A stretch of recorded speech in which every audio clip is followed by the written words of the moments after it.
ya. Shalom. Oke, masih semangat? Oke. Percaya nggak?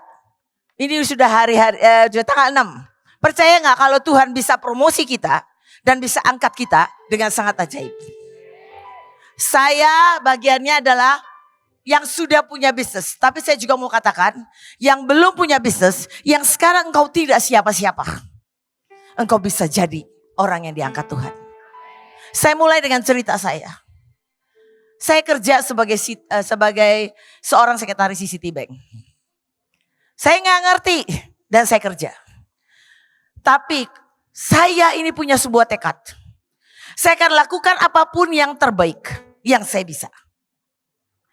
Saya kerjakan dari satu bos. Saya berikan yang terbaik. Saya dikasih 2 bos, 3 bos, 4 bos, saya sampai pegang 5 bos. Waktu saya pegang bos saya, setiap kali dia mau berangkat ke Manila, saya beresin semua. Itu zaman masih belum ada USB. Masih zaman kalau presentasi itu pakai yang plastik itu loh. Plastik bening itu. Saya tiap besok dia mau berangkat. Di meja dia sudah ada satu map. Itu isinya presentasi dia. Plus yang kosong kalau dia mau berubah. Yang kedua, itinerary itu perjalanan dia dari dia mau berangkat sampai pulang. Saya bisa kasih tahu di Manila dia akan di kota mana. Dia akan di situ ada makanan ini. Makanan sukaan Bapak ini. Harganya sekitar begini. Nanti saya kasih tahu, nanti kalau masuk ke meeting, itu mesti pakai baju apa dan cerita tentang apa. Dan besok Bapak dijemput di rumah sama supir, nomor teleponnya ini. Tapi saya akan siapkan supirnya sudah ada di rumah Bapak jam sekian. Dan saya katakan lagi, nanti uang ini ada uang cash, uang Manila. Tapi sisanya ini ada plastik, bon-bonnya semua taruh di sini. Nanti saya yang bertanggung jawab pakai kartu kredit ini. Saya akan nagih ke kantor, saya bikinin laporannya. Dan saya katakan semua, dia bilang ini presentasi CEO-nya modelnya kayak begini. Ini judul temanya ini begini. Di sekitar itu ada apa, semua saya kasih tahu. Bos saya selalu bilang begini. Bagaimana saya bisa mengerjakan ini tanpamu? Itu waktu saya jadi sekretaris. Waktu saya pegang 5 bos. Saya masih pegang conference. Ada American bos. Karena saya kerja di Citibank, banyak bos American. Dia bilang begini. Kayaknya kita lihat bionic woman di sini katanya. Ini ada perempuan bionic banget nih. Kerja semua itu sekretaris. Pada waktu itu bos di Citibank lihat begini, ini anak gak bisa jadi sekretaris aja. Turun ke bawah ke marketing. Saya mulai dengan customer service. Gak lama saya jadi supervisor. Gak lama aja saya pegangin semua. Karena waktu lalu di Citibank itu ada audit. Kalau audit datang dari Singapura, dari Malaysia. Waktu saat audit datang saya yang ditugasin. Pokoknya kamu buat ya sampai kita lulus. Saya bisa pulang malam banget, saya lulus. Begitu saya lulus, saya jadi assistant manager. Dan saya dikejar. Bayangin di Citibank loh, pesaingannya banyak. Saya waktu itu Citibank itu banyak diambil bank-bank Indonesia. Karena mulai Indonesia berkembang, ngambil bankirnya dari mana? Dari Citibank. Karena Citibank itu seperti universitas. Menghasilkan bankir-bankir. Saya ini cuma diajak makan sama bekas bos saya. Langsung pulang makan, sorenya saya dipanggil sama bos. Bosnya ini bos-bos bule semua. Kamu ditawarin kemana? Ya ampun, cuma makan siang gak ditawarin. Jadi saya diuntit, dilihatin terus. Saya mau bilang, akhirnya saya memang berangkat pergi. Setelah tawaran segitu banyak. Karena apa? Seperti tadi Lydia katakan. Kalau Tuhan boleh saya keluar, saya keluar. Tapi kalau Tuhan gak boleh keluar, saya gak keluar. Dan setelah itu saya bukan hijack, kalau di bank itu di hijack. Di hijack gak sekali, di hijack berkali-kali. Kadang-kadang saya pengen di hijack, saya pengen ambil. Kenapa? Kalau hijack itu enak. Gaji di minimal 2 kali. Mobil nanti kalau udah kepala cabangnya dikasih mobil, ditambahin mobilnya baru Grace. Dikasih fasilitas apa? Ada sekali terus pinjamannya 0%. Lagi saya dikasih, saya mau renovasi rumah. Saya bilang, Tuhan, ini sangat menarik. Saya mau ambil Tuhan. Tiba-tiba ayatnya bilang gini, tiba-tiba uang itu bersayap dan pergi. Saya gini, wah udah deh gak jadi deh. Walaupun saya mau dikasih banyak ya, saya gak akan bisa merenovasi rumah. Tapi saya mau katakan, ketika engkau dengar-dengaran dengan Tuhan, hari itu mau saya sibuk kayak apapun, saya bangun jam 4 pagi. Saya baca firman, diajarin Pak Yusak. Ngerti gak ngerti saya baca. Nanti saya jalan dengan hikmat Tuhan. Sering-sering saya harus rapat dengan direksi. Mereka lagi bicarakan produk yang bagus. Tiba-tiba Tuhan ngomong, nih ngomong yang ini. Saya masih nawar sama Tuhan. Tuhan, kayaknya produk mereka lebih bagus. Tapi kita tahu kalau kita ini dengar suara Tuhan. Ini hati saya deg-degan. Aduh ya Tuhan, ngalah deh, saya mau ngomong. Begitu saya ucapkan itu, semua yang tadi saya bilang lebih menarik di drop. Yang saya ajukan itu yang diangkat. Kalau engkau mau jadi Yusuf, engkau harus bisa kasih standar dalam hidupmu. Orang lihat engkau, lihat Tuhan bekerja dalam hidupmu. Setiap kali bos saya mau meeting, dia datang ke kamar saya, dia bilang begini, Rin, tolong doakan Tuhan ngomong apa. Saya kadang-kadang gini, gini ya, saya kasih gambaran. Tapi ini bukan dari Tuhan. Tapi ujungnya Tuhan bilang gini, setiap kali kamu berdoa, paksakan rencanamu terjadi dalam hidupku. Aku sudah berbicara.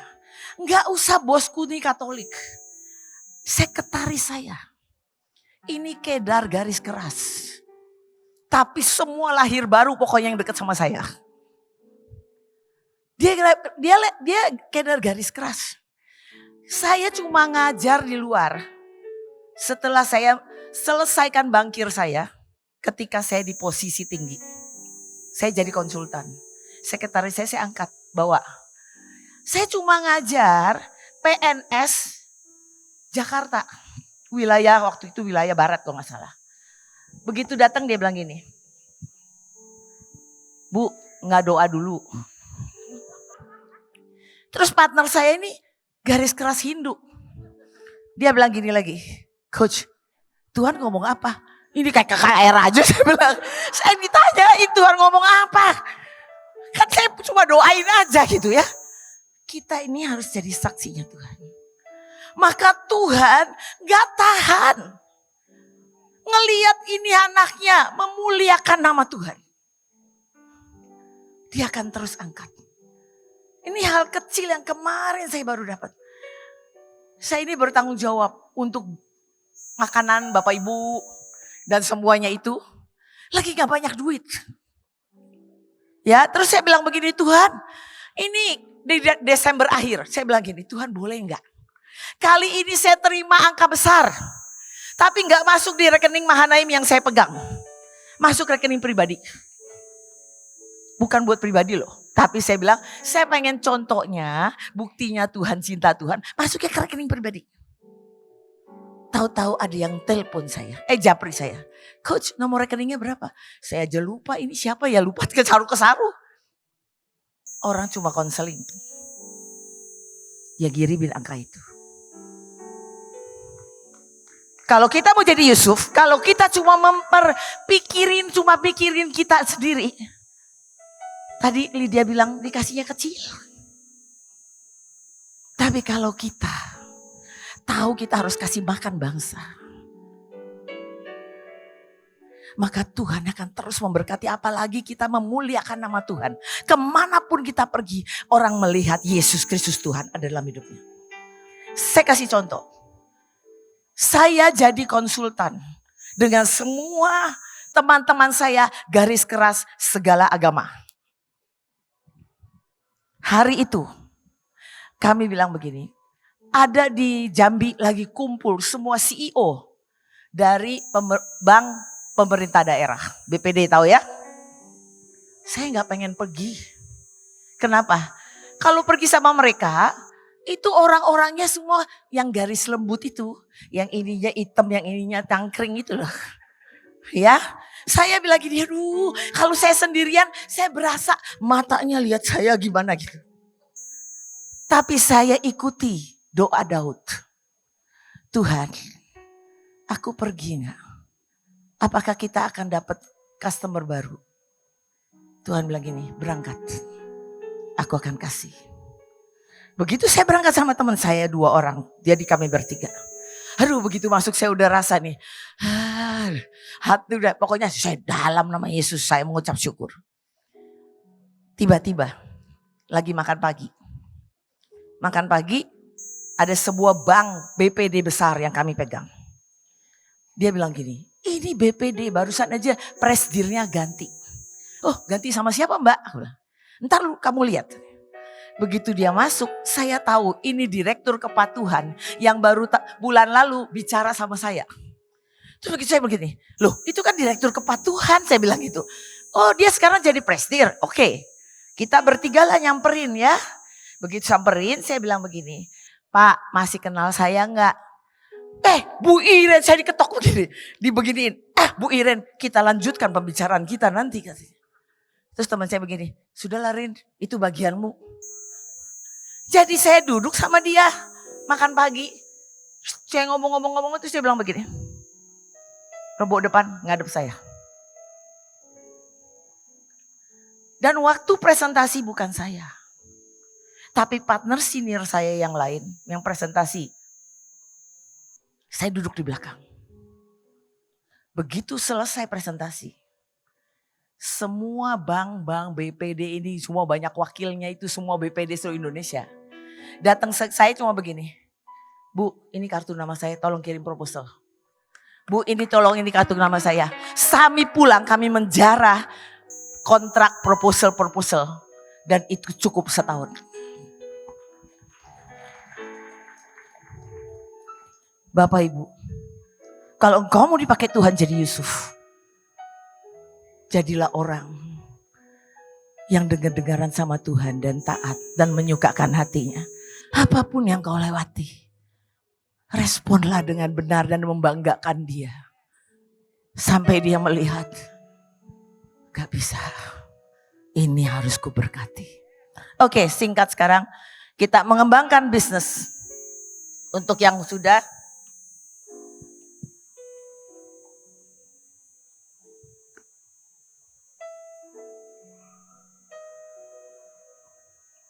oke. Next, saya mau kasih ini kenapa? Saya mau berdoa sama-sama.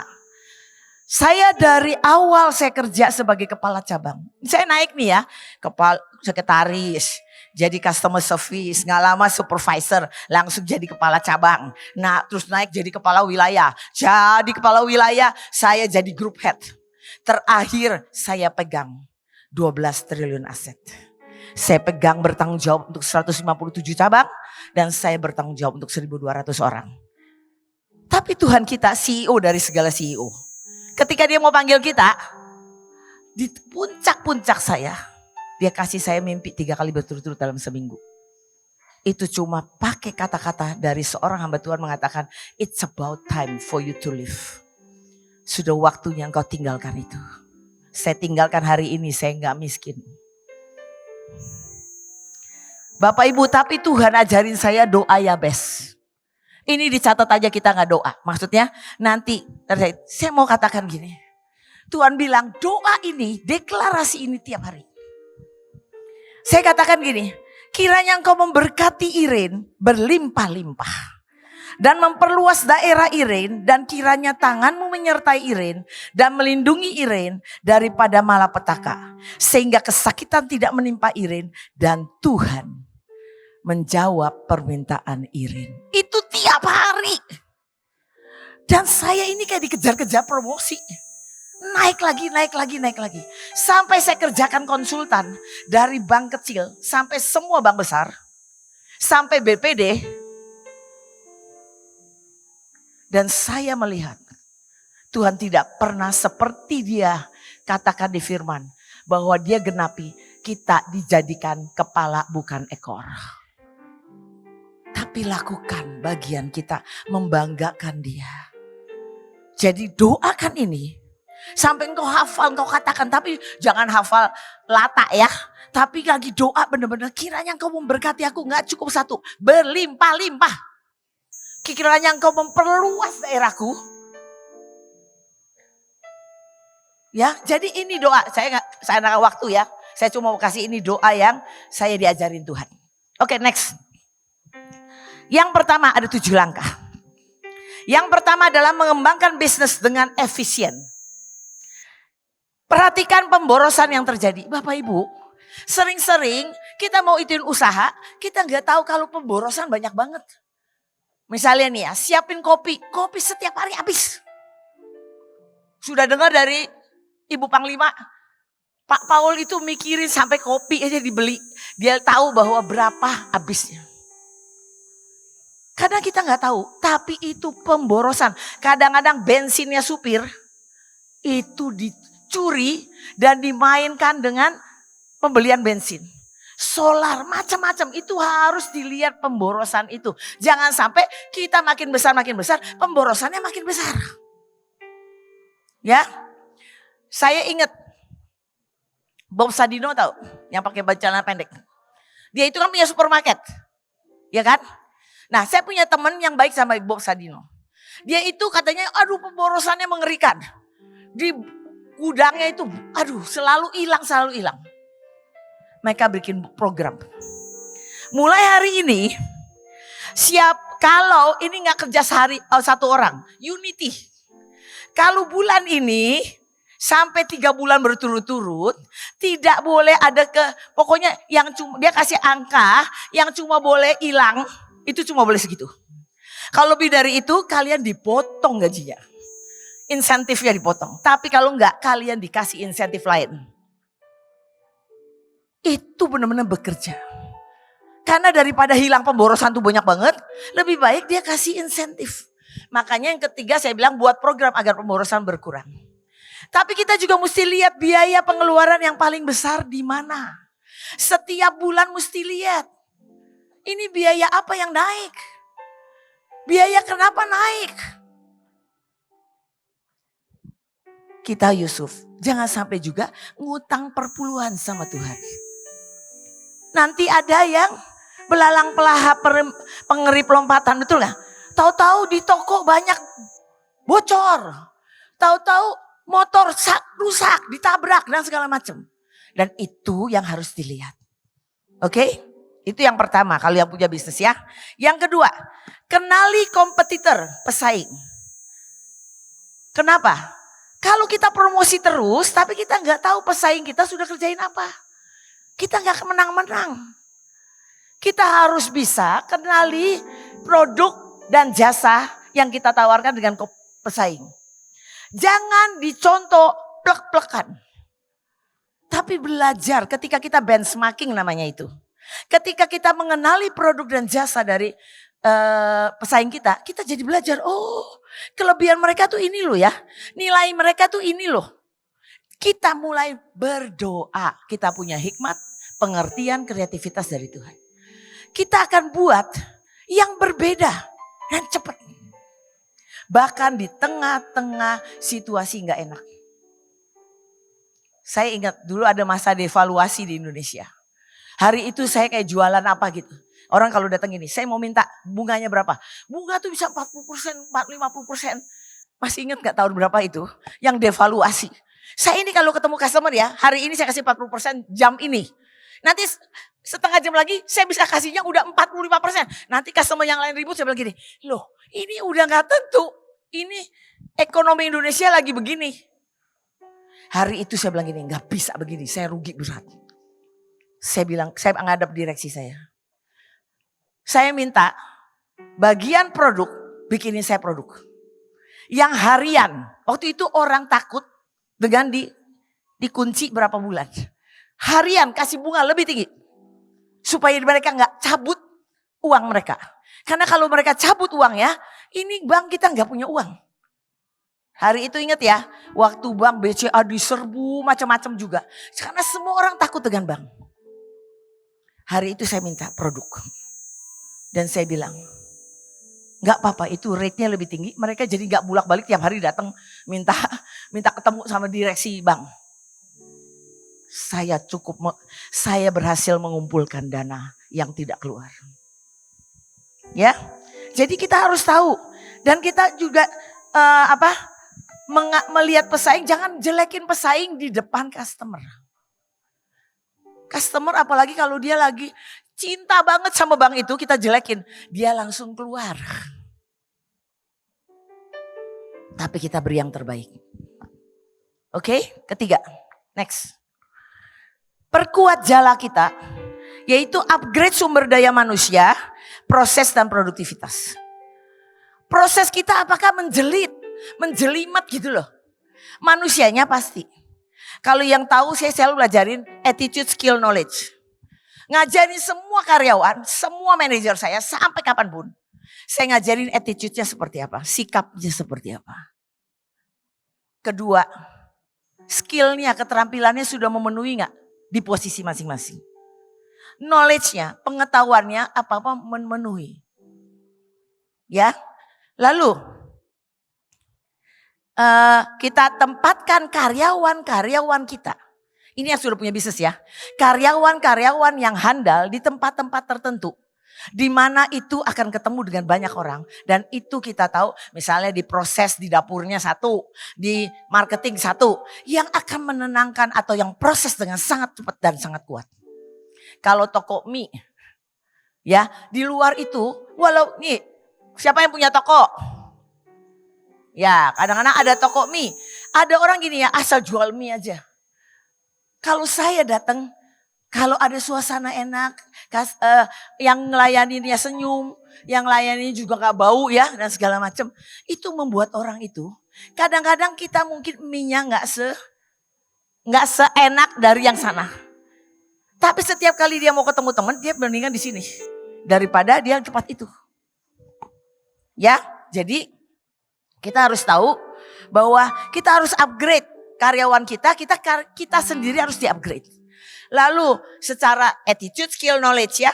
Lalu kita buat sistem program desentralisasi atau efisiensi. Artinya gini, kalau Bapak Ibu yang punya 5 toko ya, atau punya beberapa toko, misalnya ini saya anggap ya, ini jualan makanan gorengan apa deh gitu, misalnya ayam goreng ya. Itu jangan setiap toko punya dapur untuk masak ayam goreng. Desentralisasi di pusat yang paling besar yang akan buat ayam gorengnya, dia tinggal panasin atau dia bumbunya sudah dikasih, itu akan lebih efisien dan lebih hemat. Ya, terus kapasitas seorang karyawan harus di-upgrade. Saya misalnya ya kalau di bank, ada teller saya, setiap hari kerjanya, cuma 150 transaksi paling maksimal. Sedangkan saya punya teller yang lain, walaupun dia kelihatannya gemuk, tapi dia senyum terus dan dia transaksinya bisa 600 sampai 700. Kan ada yang salah ya, dari 700 ke 150 paling maksimal. Saya perhatikan ini kenapa, saya ajarin. Banyak yang begini, terlalu banyak basa-basi. Basa-basi tetap senyum harus gak? Harus. Tapi kapasitas itu harus diperhatikan. Mungkin kita bikin program, kalau program kita nih ya misalnya saya di bank. Paperworknya, kertas-kertas yang mesti diisi banyak banget, ya itu akan kelamaan. Saya akan selalu ngecek ini, kalau transaksi ini berapa menit. Kalau transaksi kredit berapa menit, transaksi transfer berapa menit, transaksi store berapa menit. Begitupun kalau kita bikin mie atau kita jualan di toko ya. Kan ada tuh toko HP deh. Kan banyak macam. Lah karyawannya aja sedikit-sedikit tanya gini. Ini berapa duit nih, ini tipe apa? Sebentar ya, ini tipe apa sih? Aduh sudah kelamaan. Orang yang orang koleris biasanya nggak tahan gini. Udah saya pindah ke toko lain. Betul nggak? Kelamaan. Itu mesti diajarin, dikasih lah listnya. Jangan begini, belajar sendiri sampai pinter. Lah nggak bisa. Orang juga baru datang dia nggak ngerti. Dikasih listnya gini, harganya sekian loh. Dan kalau ada supervisor kita nggak ada, jangan gini. Kalau nggak ada kita, katanya gini, nggak bisa diskon karena bos saya lagi pergi. Lah kehilangan customernya. Ya, jadi benar-benar kita ini harus upgrade. Oke, upgrade semuanya. Dan yang selanjutnya pastinya upgrade pelayanan. Bapak Ibu, pelayanan itu sentuhan. Sentuhan dengan senyum kita. Dengan sapa kita. Makanya ada 3S, betul gak? Senyum, salam, sapa. Sentuh. Saya kalau ketemu orang selamat pagi, kenal gak kenal selamat pagi. Selamat siang, selamat sore. Saya biasakan semua anak buah saya. Kadang-kadang cuma senyum aja. Dia tuh ingat, apalagi kalau kita ingat namanya. Ada sekali di sebuah cabang besar. Saya didatangin seorang bapak-bapak yang saya tahu dia teman komisaris kami. Begitu dia datang gini, Bu saya mau kasih masukan. Kalau begitu kasih masukan kita selalu begini nih. Negatif gitu ya. Aduh komplain apalagi gitu. Saya bilang aduh maaf Pak ada komplain ya Pak. Ini bukan komplain kata dia. Saya kagum sama stafnya Bu Iren. Masa saya biasanya datang sama istri saya. Yang punya rekening istri saya.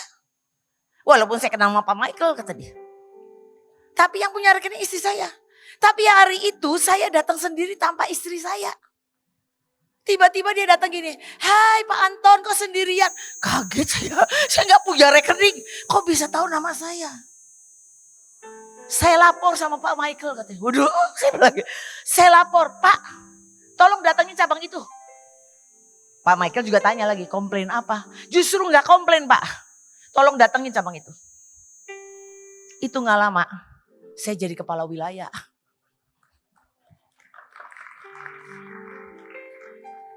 Bukan cuma itu sekali. Saya mau katakan. Kalau ada sentuhan kepada customer. Kepada pelanggan kita. Dia akan benar-benar akan ngomong terus sama orang-orang. Datangnya ke sini aja. Enak banget. Ya. Lalu. Orang yang sudah disentuh. Dia akan punya kepuasan. Dan dia akan setia. Dan dia repeat order. Betul gak? Pesanan berulang terus. Ya. Dan. Nah. Untuk kita melihat karyawan kita semua tetap service excellent semua. Itu harus ada program. Pernah lihat gak kalau di McDonald masih gak ya? The best staff in the week gitu. Ya kan ada ya. Itu karena ada kriterianya. Supaya mereka mempertahankan. Karena gak bisa gini. Seminggu ini lagi males. Saya gak mau senyum. Gak bisa. Agak judes. Gak bisa. Saya mau dimarahin siapapun. Saya pelatihannya di Citibank. Setiap kali setelah jam 3, jam setengah 4. Pasti bule yang datang. Kalau bule yang datang tuh kalau ngomel ya pakai bahasa Inggris. Selalu saya dulu belum apa-apa loh. Baru jadi customer service. Saya ditelepon bos saya gini. Mau pinter gak Rin? Ya iyalah mau pinter. Tuh si bule layanin. Begitu dia datang beda sama orang Indonesia. Orang Indonesia gak terlalu berani dulu. Wih bule ya. Saya senyum. Tapi jangan senyumnya begini ngeledek ya. Terus. Dia pikir lu dengerin apa gak sih senyum terus gitu ya. Saya coba gini. I'm sorry gitu ya. Udah saya denger. Saya beresin. Habis beresin dia bilang gini. Saya sebetulnya bukan marah kepadamu. Saya marah sama Citibank. Tapi karena kamu yang pertama yang saya ketemu. Kamu yang kena dampratan saya. I appreciate you. Angkat. Dan besok dia tulis surat ke direksi saya. Gimana gak promosi mengikuti saya?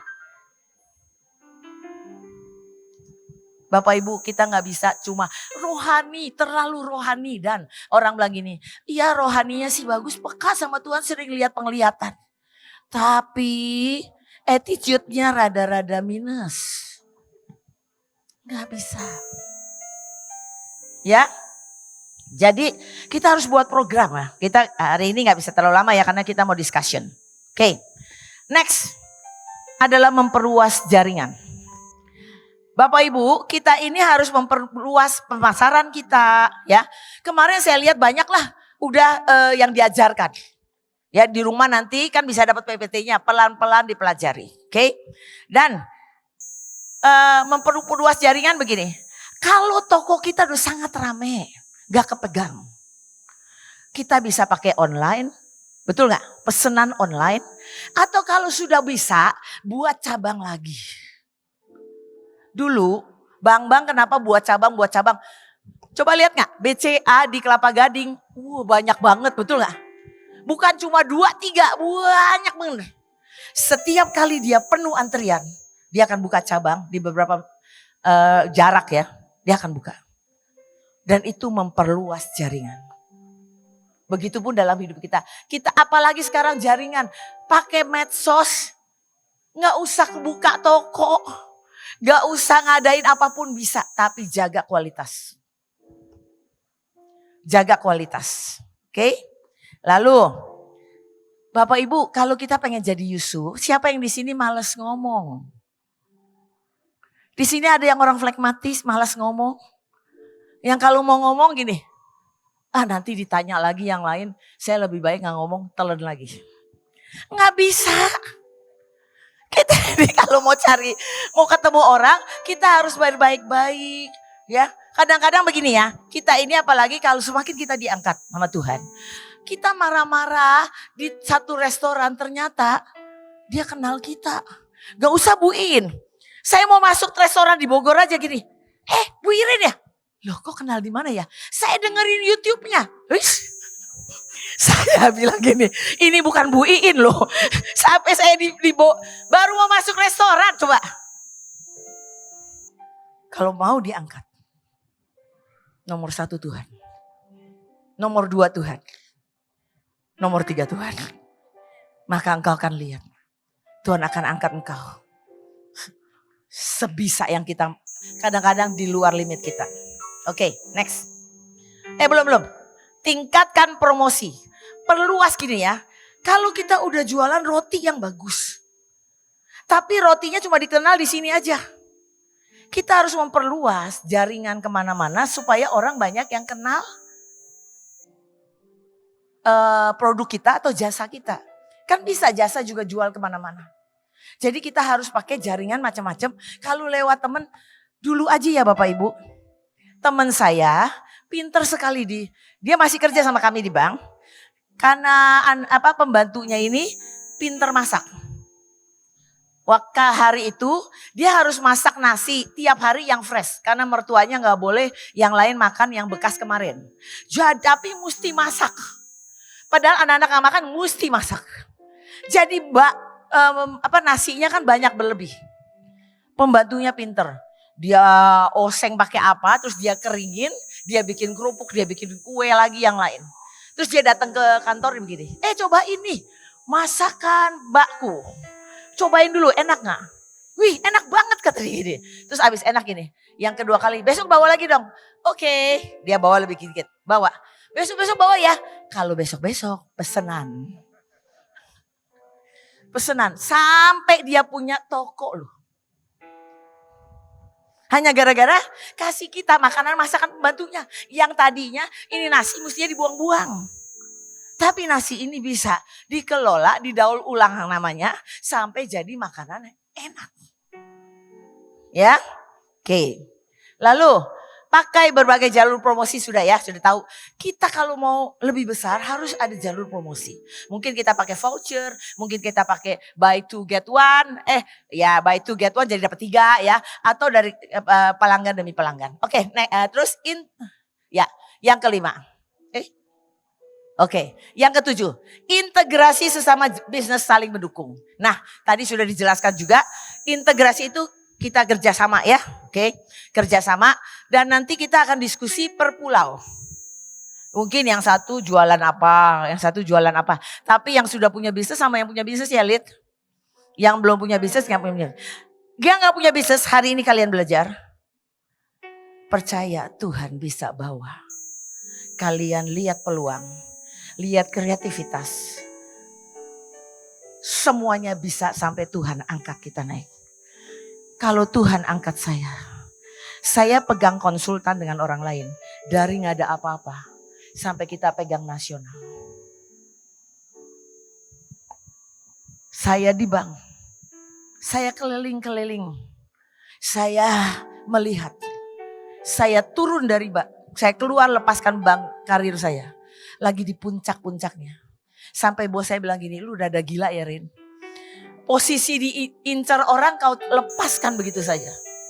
Saya bilang gak bisa karena Tuhan. Dulu dia bilang gini, Rin aku gak mengerti hidupmu. Sejak ikut Tuhan kamu kayak jalannya pakai jurusan Koping Ho. Apaan sih jurusan Koping Ho? Saya gak pernah baca buku Koping Ho. Katanya begini, karena engkau berjalan di atas semeter di atas tanah. Artinya apa? Dengan iman, gak menginjak tanah. Mereka gak ngerti gini, maksudnya apa sih kok jalan begini? Tapi setahun sudah lewat saya tinggalkan bankir saya. Mereka gini, aku angkat 2 jempol. Tuhan yang kau sembah itu membelamu. Saya bisa cerita banyak. Mereka lihat semua. Semua teman-teman bankir saya, mau itu bos saya, mau itu anak buah saya. Mereka tahu saya dengar suara Tuhan. Dan tiap kali, kita tahu kan ya ada beberapa orang yang gak berani kasih ucapan selamat ulang tahun, selamat Natal. Nanti dia masuk kamar saya tutup. Mbak selamat Natal ya. Kiss kiri kanan. Sampai sekretaris saya datang ke saya gini. Ini pada teman-teman saya pada munah. Di depan gak berani sama ibu terus aja gitu. Tiap kali kalau dia datang ke saya. Mbak minta didoakan saya sakit di sini. Tapi dalam nama Yesus ya. Gak apa-apa. Yang penting dampaknya. Jadilah orang yang sungguh-sungguh. Engkau bukan cuma ngecuap. Tapi jadi saksi Tuhan. Pelaksana firman yang kuat. Pulang dari sini. Jangan cuma jadi pendengar yang baik. Tapi jadi pelaksana firman yang kuat. Dan kau akan lihat Tuhan angkat engkau. Ketemu lagi letter yang nanti kalian bersaksi dengan luar biasa. Ya nanti ada buku kesaksian dari retret taktik. Wih penuh dan tebal. Karena semuanya mau bersaksi. Karena Tuhan bekerja dengan luar biasa. Oke. Jadi tolok ukurnya next. Tadi sudah dibicarakan sama.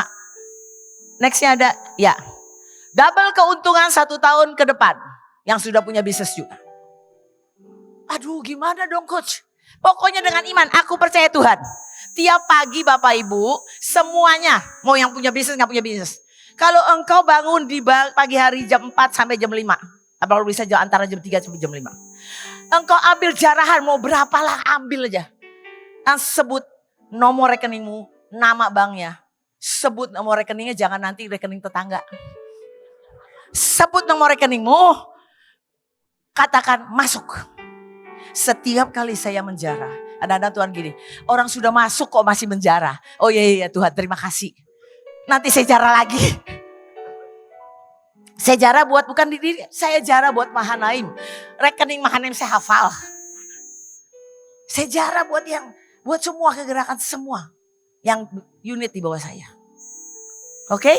Jadi dan yang belum punya bisnis yang tadi dibilang, yang di sini income-nya di bawah 10 juta mulai hari ini. Aku bisa lebih dari 10 juta. Tiap pagi katakan Tuhan terima kasih jarahan datang. Tapi jangan begini mau jarahan tapi kalau kerja. Gak bisa. Bisa bikin roti ini gak bisa. Bisa bikin makanannya aduh gak bisa. Agak males sih sibuk. Maaf itu lewat. Jadi mulai hari ini berdiri. Ya, jadi berdiri dan kerjakan bagian kita.